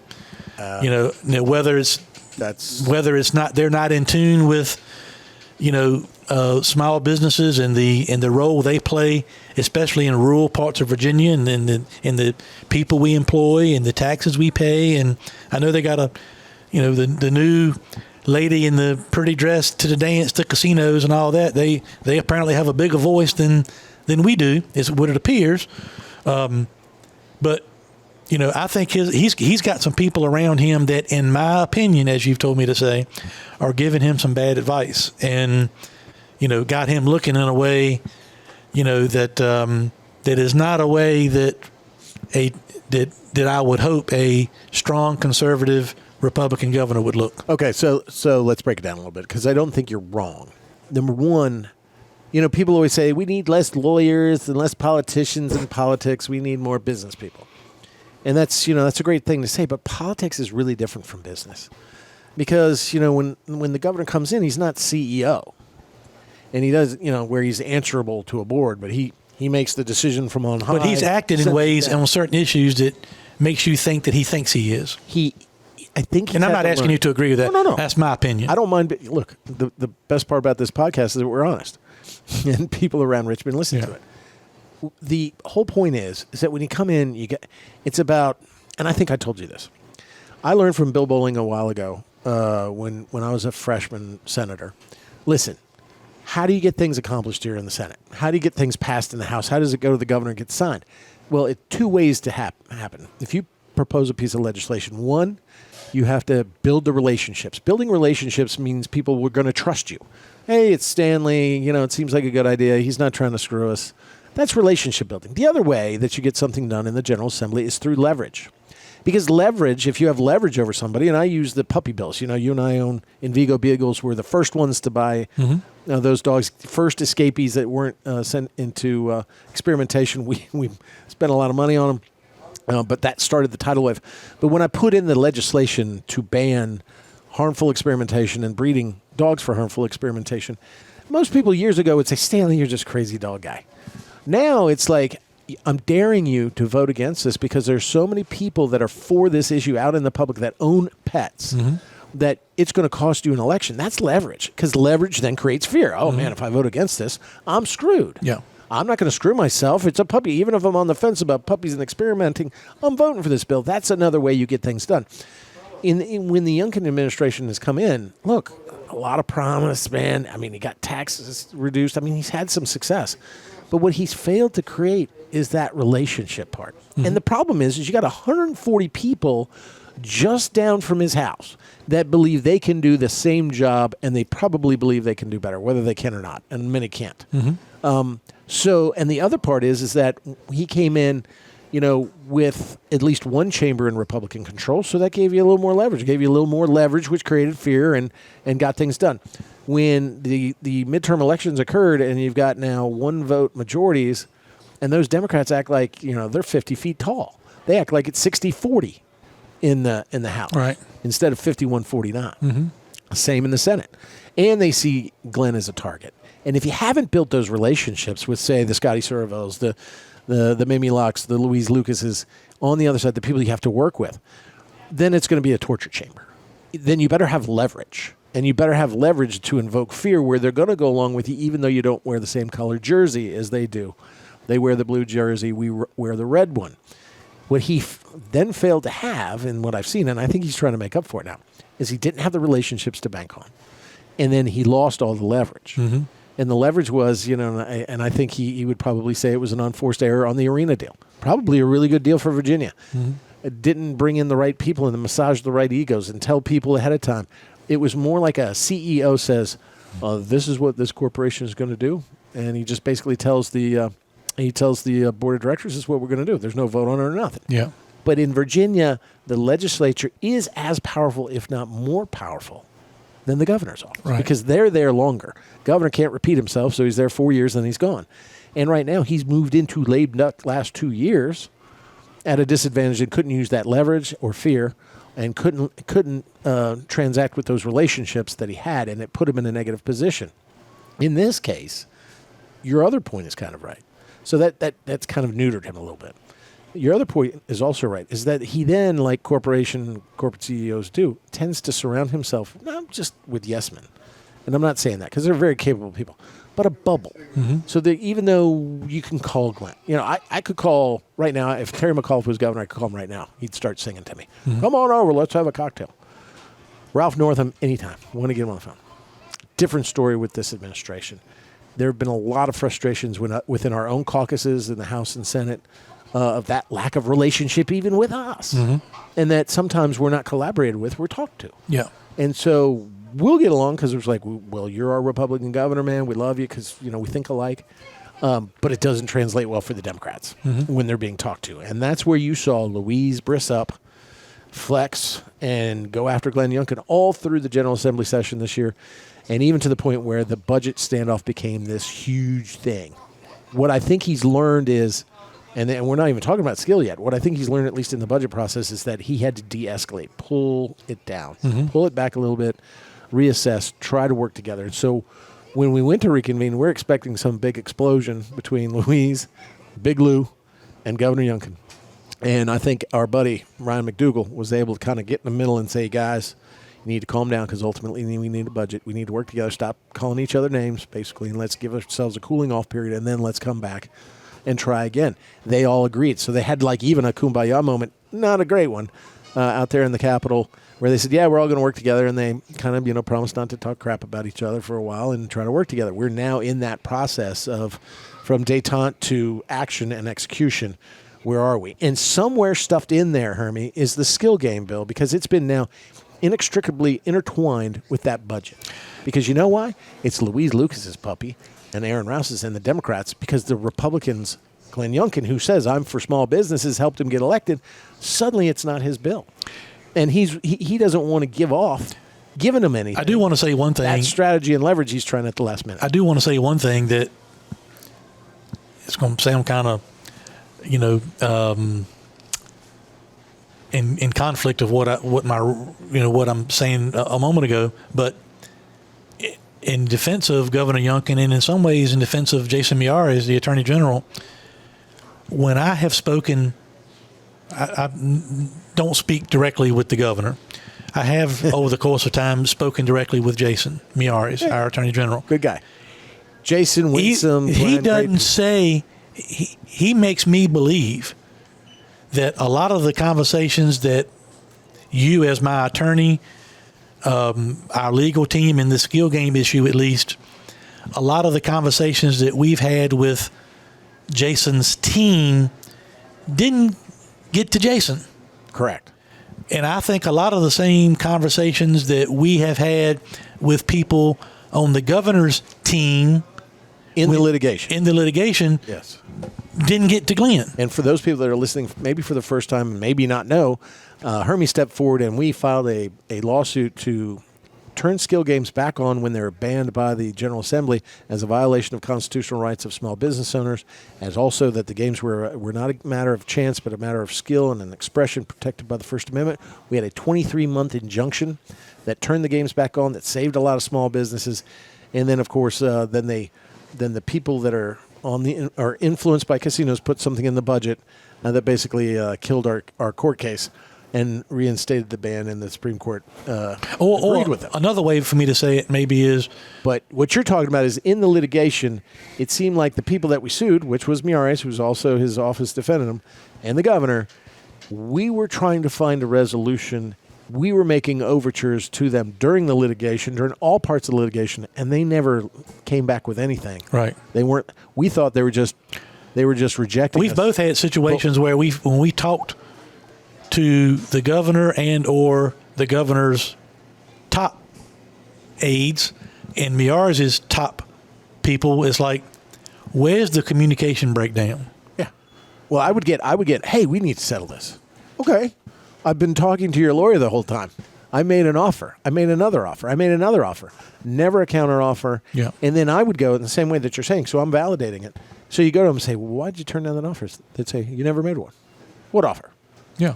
So when we were trying to resolve it, that would have worked out and would have given Glenn Youngkin, think about it this way, a big hero award for these small businesses. We're talking about thousands and thousands. We're talking about small business owners, also Pakistani, Hindu. We're talking about Indian families who have come out here and worked their asses off to try to build a business, who are vote as a voting bloc. You're talking about 300,000, 400,000 people in the Commonwealth of Virginia that are conservative, that are going to vote for the people that help their small business. Republicans had that opportunity. When Democrats controlled the House and Senate, kind of took it away from them. It could have been a bipartisan effort. And then what do we get? We get crickets from the Republican chief executive, when it comes to resolving this issue. And in fact, what we get is an amended bill that's even worse than what it was. And it was in good shape, but it was unworkable when it came back to the General Assembly. And right now, all those small business owners look at us Republicans and go, don't you support us? And right now, we're left to it going, yeah, we do. But our leader, the governor, appears not to support them in the ways that he said he did in that recording that you just played. And here we are. And so now that skill game bill is wrapped up in this special session, which starts May 13th in Richmond at the Capitol. I've seen nothing. I'm going to tell you, Herm, I mean, I'm willing. I told the governor's office, I told everybody, hey, man, I've got a historical, legal perspective. I've got, clearly I disclosed to them that, I work for Paysomatic. I work for you. I'm your lawyer. And so, there's no hiding the ball. So I come from that perspective. I'm going to be a little biased, but I come to that bias because actually I hated all gambling. And now, I have a different opinion about skill games. I still hate games of chance. I still hate casinos, and I still hate rosies and horse racing and gambling. I think it's a terrible vice, but that's the way it is. And so offering solutions, waiting, like I gave up that weekend. I'm here, man. And I reach out to everybody on who sponsored the bill. Hey, we got any movement? Where are we? Nothing. I'm not hearing a lot on the budget either. So, my concern is that I don't think this gets put to the wayside, but how does the governor leverage skill game bill to get what he wants in the budget? Or which I understand you saying that, but to me as a small business owner, and for me knowing all these hundreds of small business owners in the Commonwealth of Virginia that are holding on by a thread in this awful business environment, and you're talking to me about how's the governor going to leverage the skill game bill? Yeah. These people that are trying to keep their houses and keep their businesses don't give two shits I agree about how he's going to leverage. Quite frankly, it sounds like a game, doesn't it? It does that. You're playing. It does. You're playing. You got somebody who's trying to figure out how am I going to make the next payment on my business or my house, or pay the tuition for my kid to go to college or whatever, and you're going to how's the governor going to leverage? How's the governor going to leverage my livelihood? Yeah. I mean, you got to understand. There's a lot of normal.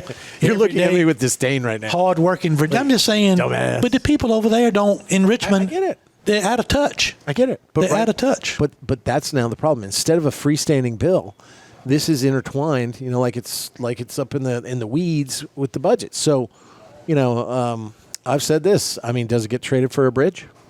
There's many good ideas that had to be in the budget or had to be legislated that were traded for a bridge because the one person says, well, okay, well, I won't get this, but get me a bridge.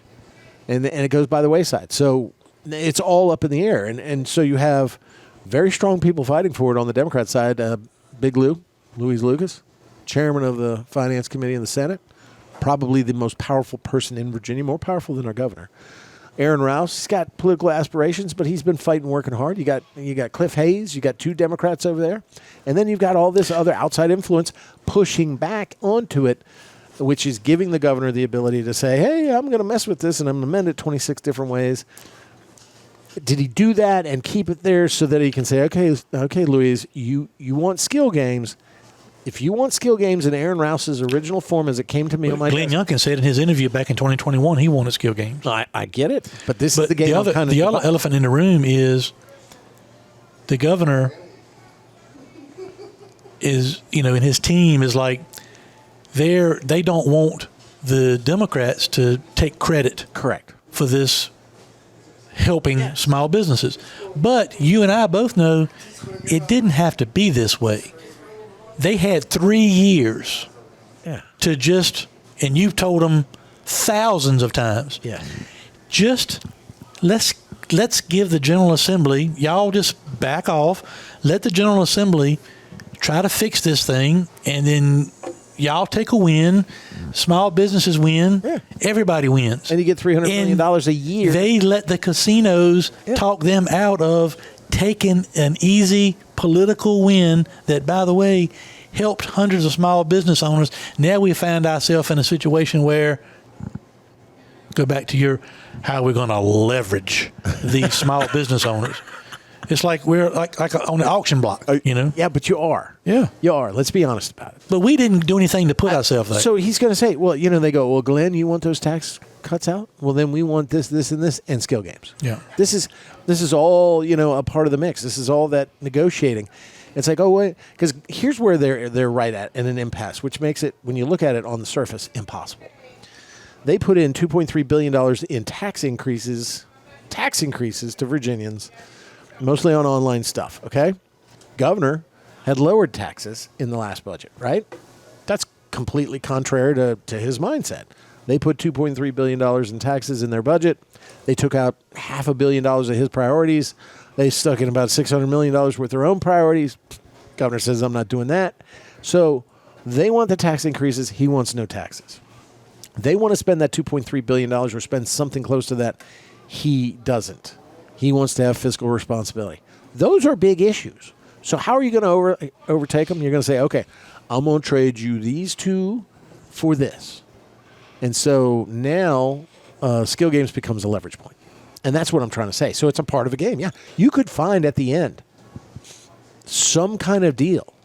And it's going to have to be because we run out July 1. We don't have any money to the localities, nothing for law enforcement. Things actually shut down, not like the government shut down in the federal government. So they know that they've got a hard deadline, July 1. But what they really have is they have bigger priorities. And so the Democrats might turn and say, well, it's a bigger priority to get this tax increase than it is to get skill games. And so we'll give up on the skill games if we can have at least a little bit of this tax increase. Don't think that that's not a part of the dynamic. Now, you've got Democrats that sponsor the bill.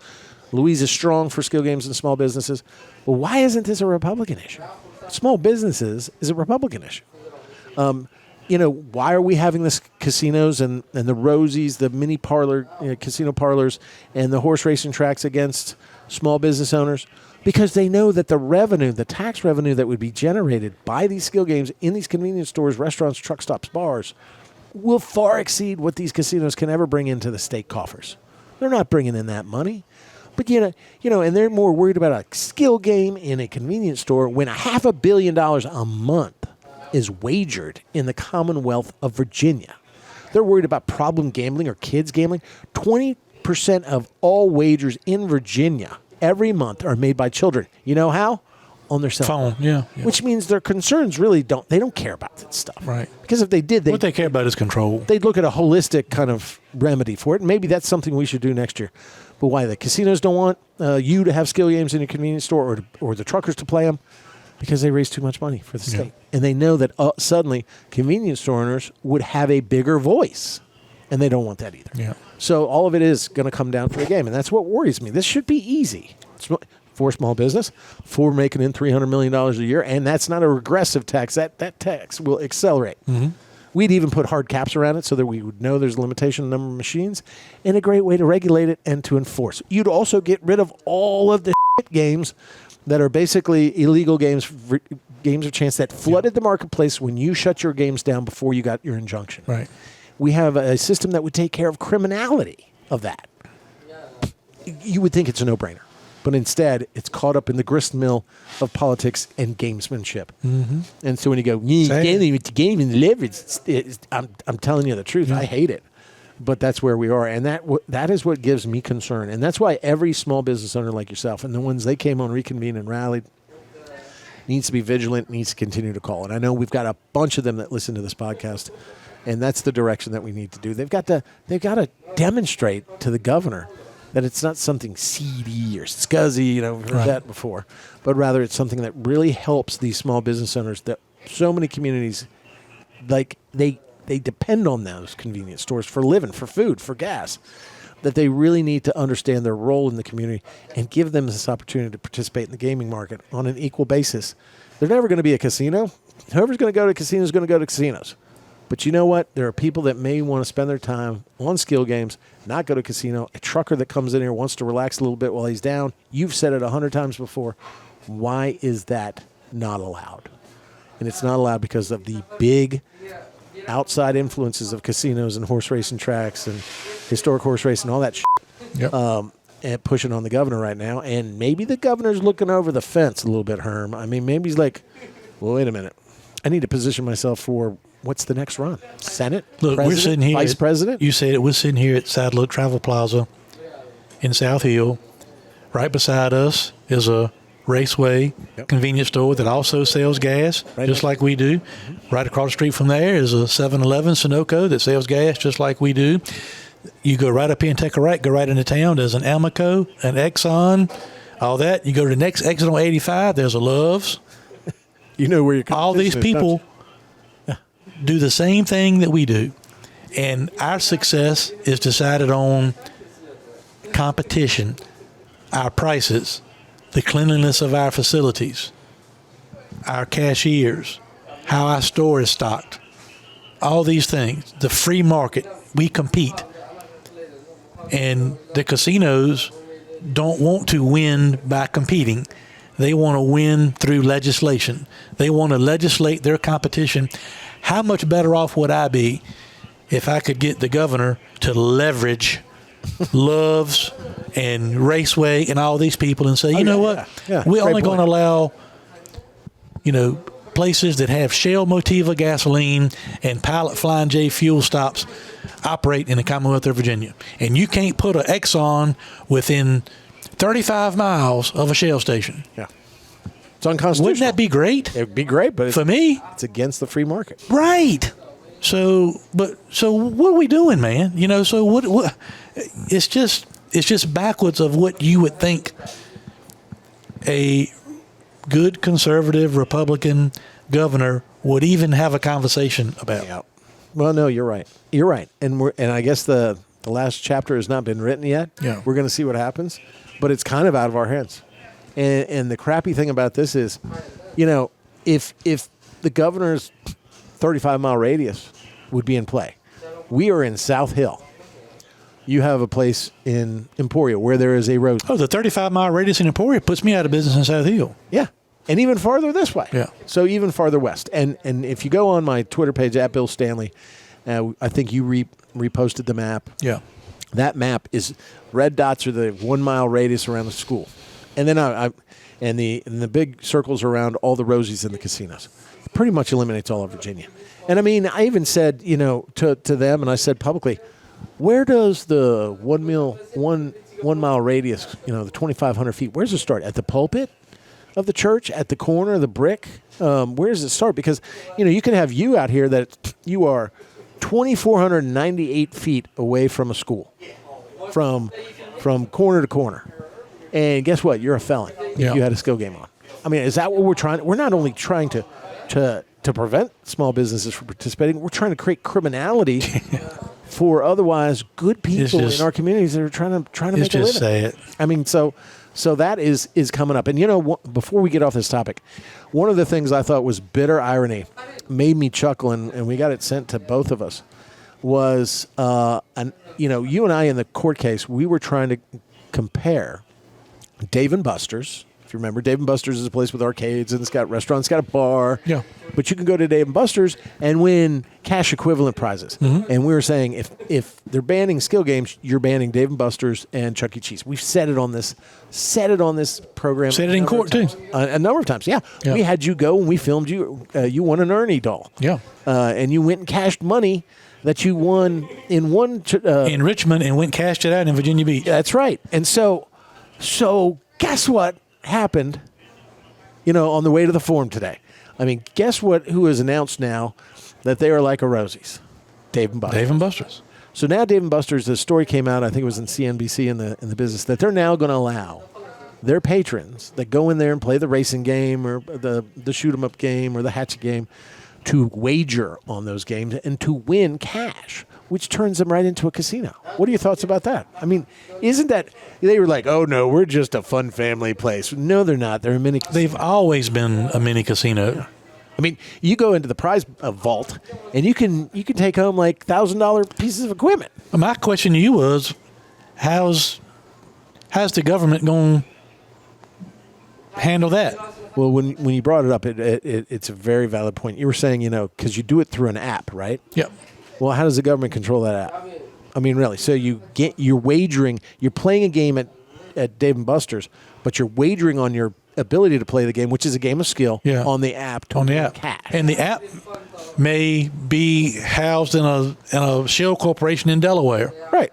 So how is, in this case, Governor Youngkin is putting us out of business. Not Dave & Buster's. But not Dave & Buster's. Now, will there be a 35-mile radius around Dave & Buster's? I guess there has to be. Isn't that a good question? It's a great question. So, Or Dave & Buster's is just going around, passing on the left, passing Virginia on the left, and getting around the law. Well, they've got to be paying attention to what's been going on. Oh, yeah. Because we're the ones that invoked Dave & Buster's. Dave & Buster's and the State Fair and these others, as far as that matters. Because they have skill games that you can win a prize. So, better than the value of the dollar you paid to play it. Dave & Buster's is trying to get one step ahead of the game and say, before y'all get to us, we're going to do this. Yeah. Because it's easier to probably prevent somebody from being in business than to go back after the fact and try to put them out of business. Right. So, but Dave & Buster's is any place that you can go and put money in and use your skill, whether it's a Bert and Ernie doll or whether it's a racing game, or they got those games in there that like you shoot the fish, just like the fish tables that are in convenience stores or were in convenience stores when you could skill games, operate skill games. And if you're the best shooter and you've got the best hand-eye coordination and you beat the other 3 or 4 people at the table, then you win. And same way with this, now you can do it on your app. You bet on the app, you win on the app, and they're doing everything that they've always. But now it's more, and to me, in a way, it's funny. It's How funny. so? Because they're just now, Dave & Buster's is like they just throw it in your face now. They're saying publicly what they really were all along. They're saying, gotcha. We got this app now. Yeah. So we're going to let you actually bet money. And by the way, we didn't ask permission. And all they're really changing is you go from competing against yourself to potentially competing against other people. I would assume. So how do we tax that? How do we regulate that? Especially if you're going to overtax and overregulate small businesses that have a skill game on premise, no use of an app, no third-party application away from the state. How are we going to regulate that? If we have this stand that we're just going to be on us about all kind of gaming outside. Casinos. I'm anxious to see what we're going to find out in the next several months about how Dave & Buster's has set this up. How does this app work? Does it matter where the app or the business of the app is located? I don't know. Is it come back to the actual cell phone person's operator's address? I don't know how any of that's going to work. Well, that's going to be something to see. But again, government usually is trying to play catch up. We're never ahead of anything. Mm-hmm. Here in the skill game, in the gaming industry, we could have gotten ahead. And guess what? We're still playing catch up. Yep. Because we're playing politics, as we've just said. And so we'll end with that conversation right now. Oh, look, the Sadler Brother oil truck pulling up to the Sadler Brother Travel Plaza to dump some fresh. No, that's a petrol? delivery truck. Oh. That's a truck that goes to our farmers and loggers, and we call that a short truck. Okay. The big truck was out here earlier. You met Warren Mosley, close to a 50-year employee of ours. Amazing. Driving a... And you know what? He was smiling and laughing and looking like he was having a great time. Yeah, doing good guy. That's awesome. Well, let's finish up with the one thing that we've talked about. If you remember, back in the day, we were talking, and we talked about this, about what we would be doing here in the springtime in 2024 when it came to the presidential election and our society. We remember 4 years ago with BLM, the riots, George Floyd, all of that stuff erupted during and then the pandemic. We had this upheaval in the Commonwealth of Virginia, but also nationwide, and now we're seeing it in our colleges, our liberal, left-leaning, indoctrinating, DEI, woke focus colleges where people go get art degrees and paint their hair purple are now erupting over the Israeli conflict with Gaza. Gaza, of course, and Hamas killed thousands of Jews on October 6th, October 7th, starting the war. And now our worthless loser college students are now protesting in our schools, and as you saw last night, I don't know, I've stayed up 2 nights straight watching this stuff as the police move in. They've done it at Columbia. They've done it now to UCLA. This morning, as I was driving to court, I was listening to that. Funny how the little soy boys melt away when the cops show up. They want tear gas, they want masks, they want sticks, and they want to fight. And as soon as the cops show up, they're like, "Oh, okay, just arrest me," and they piss themselves. So we've got this problem going on. We got Trump on trial. We talked about what this would look at. Now we're here getting a firsthand view. It's embarrassing. Of the weaponization of our judicial system. And also, I think, and I don't mind watching this, the declination and deterioration of this secondary elite school system where you go get a fine arts degree and you take over a building and then you make a demand of to the school like that one girl did that says, "Oh, and you got to feed us. You got to send us some DoorDash." Yeah. Now that we're occupying your and destroying your property and your building. So, I mean, what the hell's going on here? I mean, it feels to me like we're seeing at least either the end of society, the beginnings of the end of society. 2, that we're seeing what our future holds because the people that are supposed to take over that are in these elite universities are dumbasses. Or 3, that this woke DEI, all this stuff that's going on is now coming and bubbling to the surface because really there are a bunch of anti-Semites and they want diversity, equity, and inclusion and killing Jews. And this may be the end of colleges as we know it. And also, finally, Americans stand up, push back, wave the flag, like your bros did at UNC, saved the flag, stood there for an hour, wouldn't let the pro-Palestinian protesters take the flag down, and stood there like Iwo Jima, baby, and protected our flag. What are you seeing, man? Well, first of all, I'll say that, as we have done with our skill game, passionate lawsuit and plea, I think, I'm all about people's rights and the Constitution and, so I'm all about the First Amendment, people's right to, what's the word everybody says? Peaceful protest. Right. So if you have a belief that is, that you're passionate about and you want to go out and peacefully protest and make a name and draw some attention to something that's important to you, no problem. But the problem that these things that we're seeing on TV, they're not peaceful protests because, number one, they're infringing on other people's rights and that people, like in the case of the colleges, preventing somebody who's paying a college tuition from getting a college education. Who might be Jewish. You might be Jewish, can't go to class, can't go to eat, can't do this, can't blocking do that. them from going blocking them from going into a classroom. So when you start to take your peaceful protest and that turns into overtaking a building or trampling on somebody else's rights or vandalizing property or whatever the case may be, it's no longer, newsflash, a peaceful protest.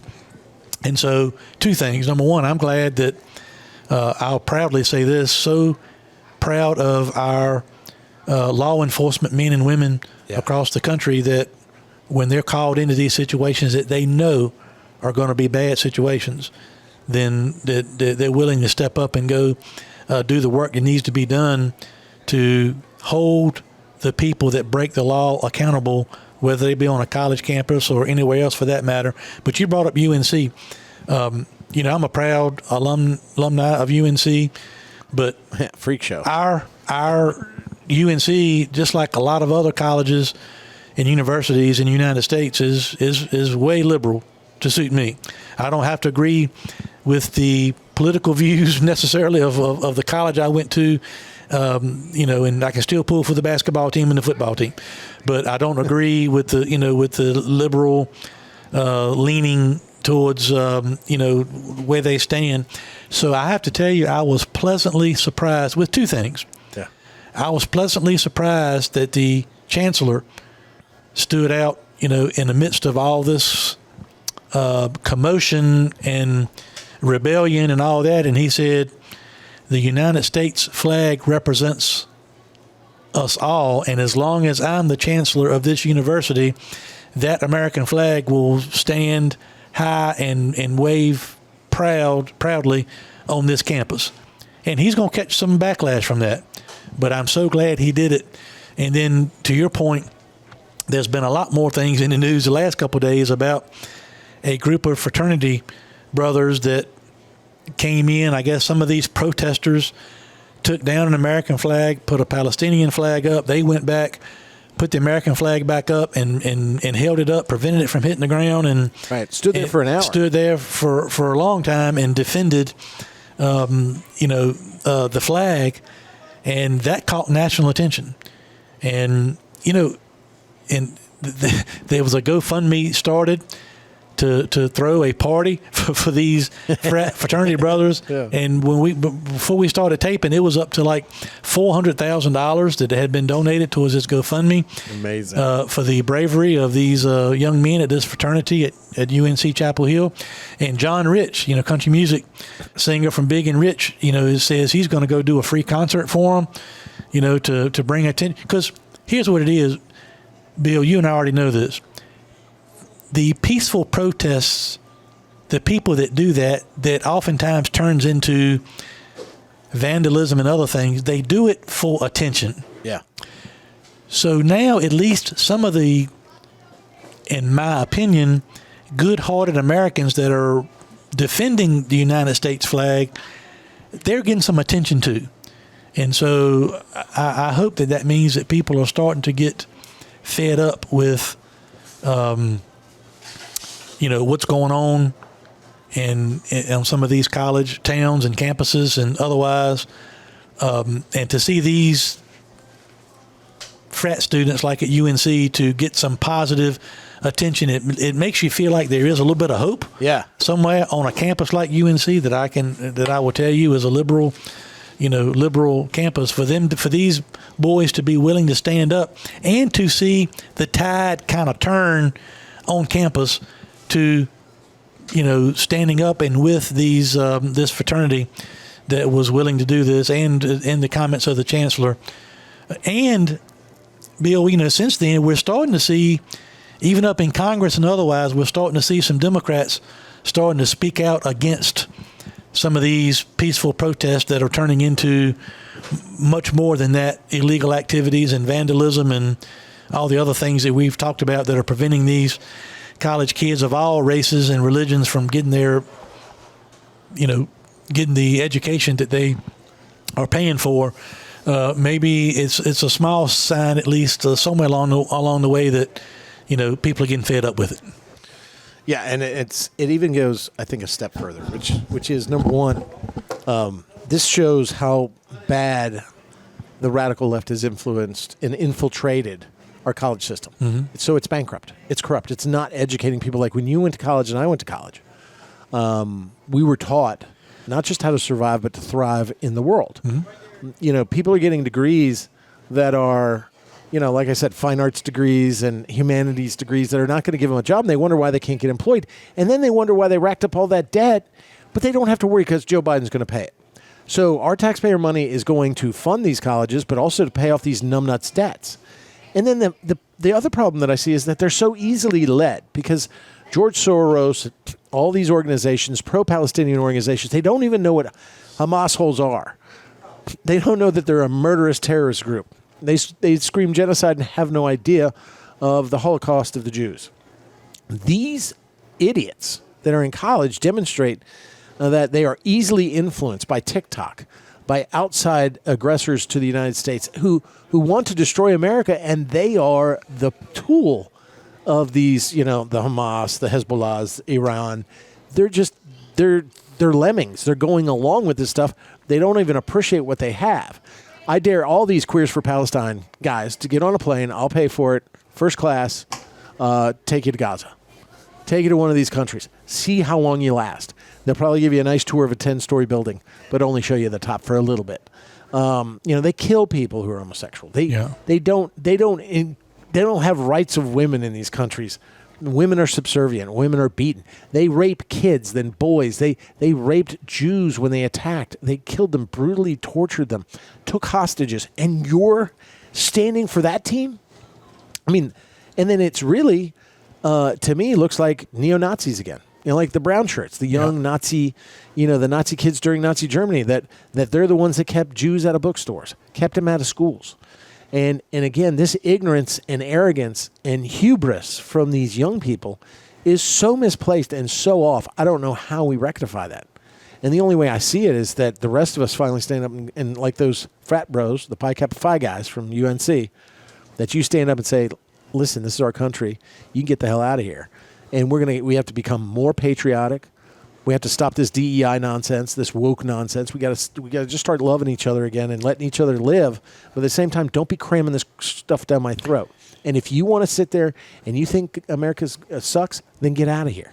One of the things that I thought was really cool that, when you're watching the news and you see all these protesters, they've all got caps and masks and stuff. Yeah. They really kiffias. They really don't want their face to be seen. Amazing. And their mom and dad might find out. These frat brothers at UNC, none of them had a hat. None of them had a mask. They all up there just, in full glory. Here we are. And they didn't do it for that reason. Yeah. Where the soy boys are, that wear the mask and the keffias are doing it to make it stay.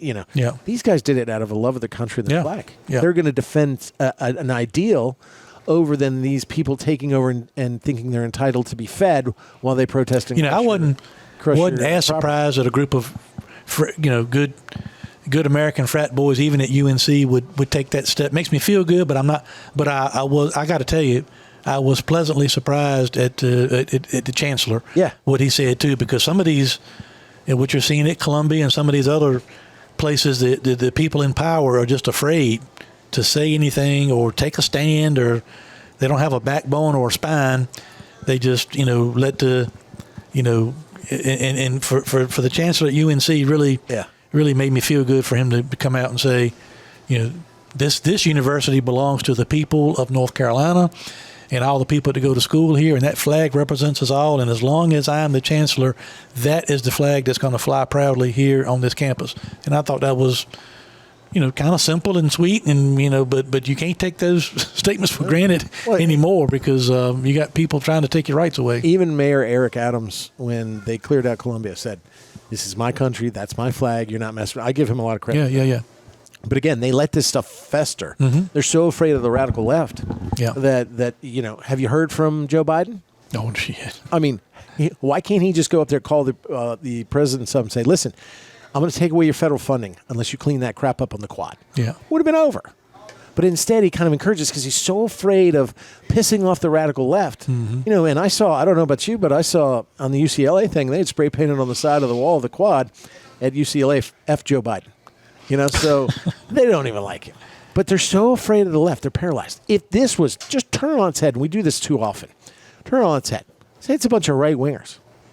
Say it's a bunch of right-wing people that Then we don't would have like- seen Joe Biden. Well, not only that, he would have called in the National Guard, Yeah. and that stuff would have been cleared up in about 6 hours. But they're so paralytic. They're so afraid of offending these people and that they'll be triggered that they let them do this. And then it grows into this huge thing and allows outside influences like, you know, George Soros. I mean, why did all the tents match? Why were all these, this was a grassroots uprising, you know, of students, but all the signs matched. And I heard and all the tents matched. On one of the You know, they had reports, professional agitators. I heard one of the reports that, you know, like 30-some percent, there was only 30-some percent of these people that were actually students that were doing this. All the rest of it was activists. You know? Always of the percentage of the people that are arrested, just like in Colombia, less than half are students. Yeah. Most of them. I mean, they were pulling people out. And Probably it was playing it there. My wife and I are looking at the TV the night. We're sitting in bed looking at it going, that dude looks like he's 45. Yeah. In no way that's a student. And they have professional agitators, people that are paid by these organizations to whip up this stuff. This is BLM again. This is George Floyd Summer again. This is Antifa. This is not about even the Palestinian, Israeli conflict. This is about people that want to overthrow the United States. This is about anarchy. This is about people that hate America, in America.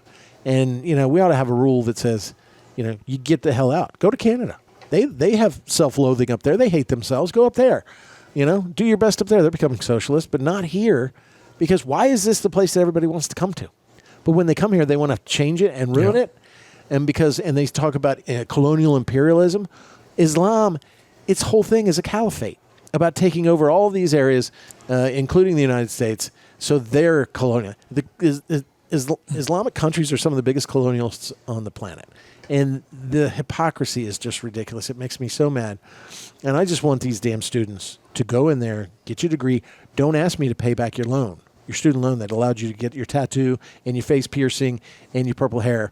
Go pay your own damn loan and be a responsible member of society. My problem is that I'm fearing, at least in these elite universities, the people that are coming out of there are morons. Yeah. And hopefully corporations and the like are not going to hire these guys. They're gonna go to Pi Kappa Phi at UNC and hire every one of those frat bros. And that's what that made me happier and feel better. And it was your university. Yep. But notice where it's not happening. Like, you know, DeSantis says, yeah, try it down here. We're not a daycare. Yeah. You know, we'll arrest you. Put out immediately. Guess what? They go away. Do you see it at Hampton-Sydney?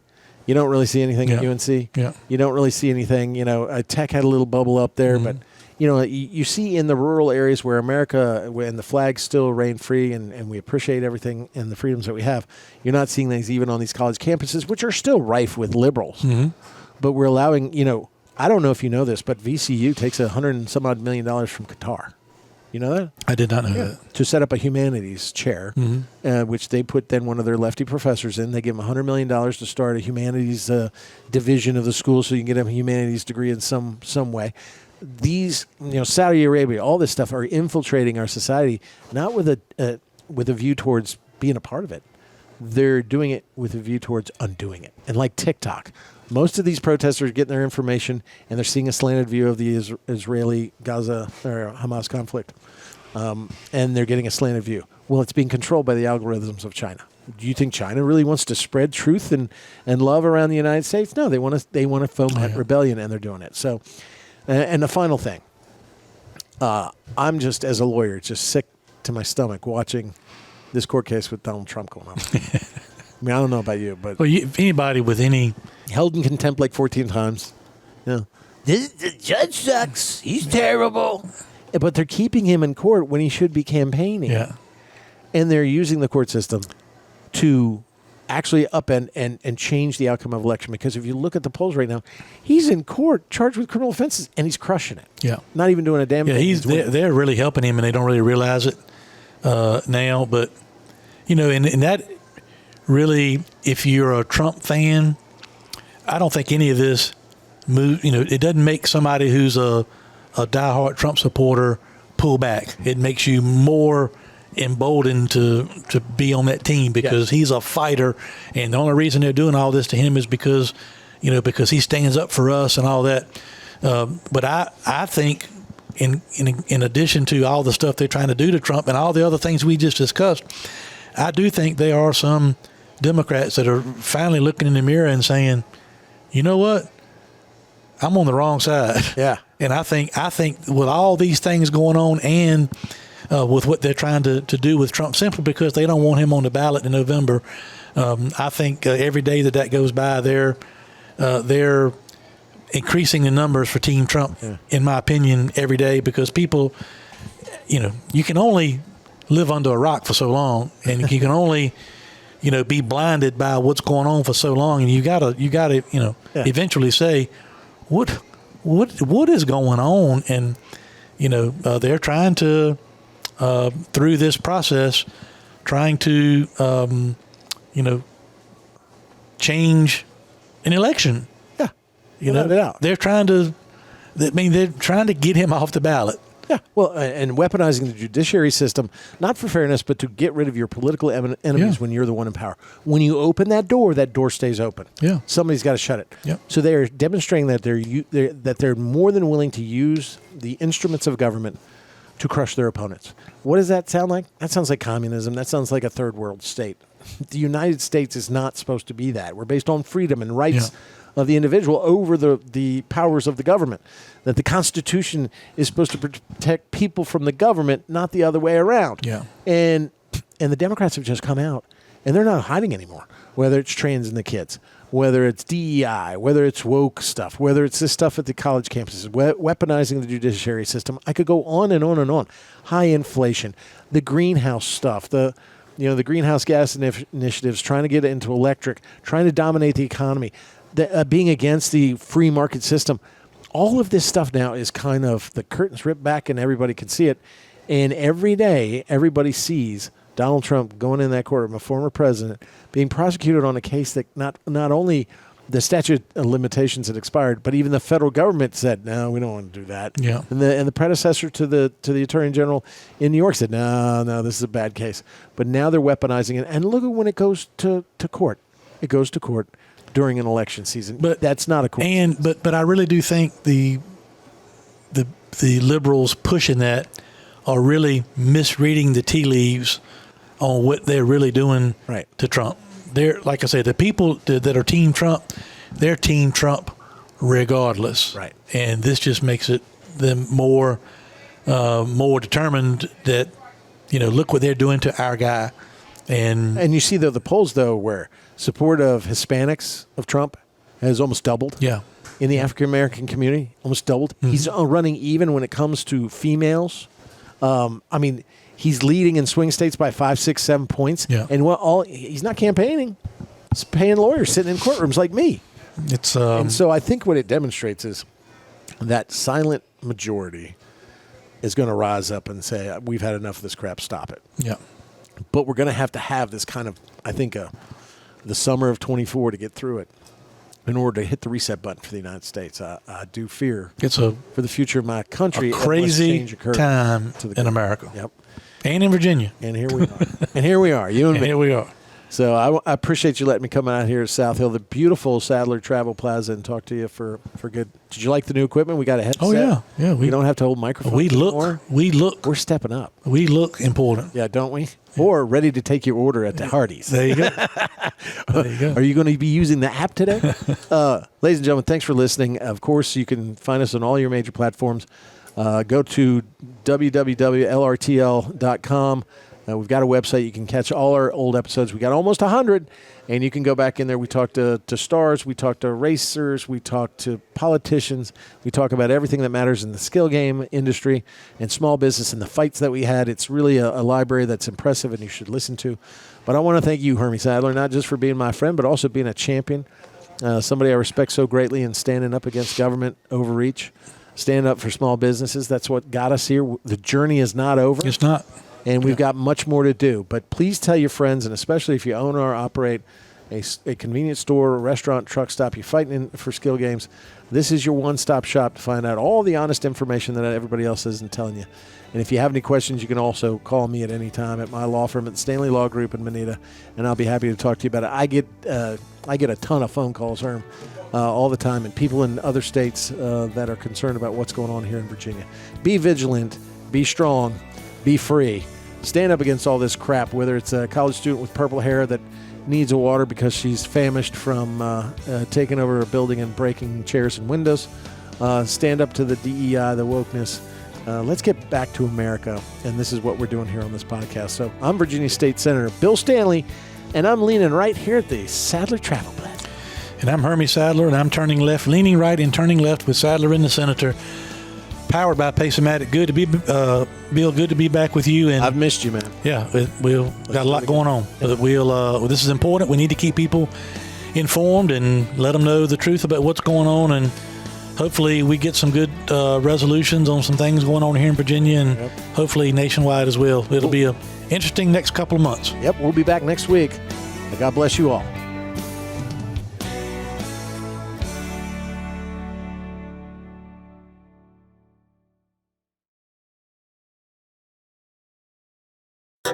I just read a report that America is now in more credit card debt than ever before, more than $1.1 trillion. You know, my grandfather used to say, there's no stress like money stress, son. Well, are you feeling that right now? Let me help. You've got a friend in the mortgage business in me, and I've helped families just like yours save hundreds of dollars a month. Seriously, we've helped listeners to this podcast save up to $800 a month. At SaveWithConrad.com, we routinely help our podcast listeners consolidate all of their high interest rate credit cards into just one much lower monthly payment. Would you like to lower your monthly payments? Wouldn't it be nice to skip your next 2 house payments? Are you finally ready for some breathing room and peace of mind? Start saving money today with your friend in the mortgage business, me, at SaveWithConrad.com. You don't need perfect credit. You don't need money out of your pocket. And if we can't help you save some cash, we won't waste your time. You see, at SaveWithConrad.com, we don't say no. We say not yet, but here's how. We want to be your mortgage advisor for life. So find out how easy it is to finally get rid of your credit card debt once and for all, get a much lower monthly payment, and even skip your next 2 house payments. Let's find out how much money you can save for free at SaveWithConrad.com. NMLS number 32416, Equal Housing Lender, SaveWithConrad.com.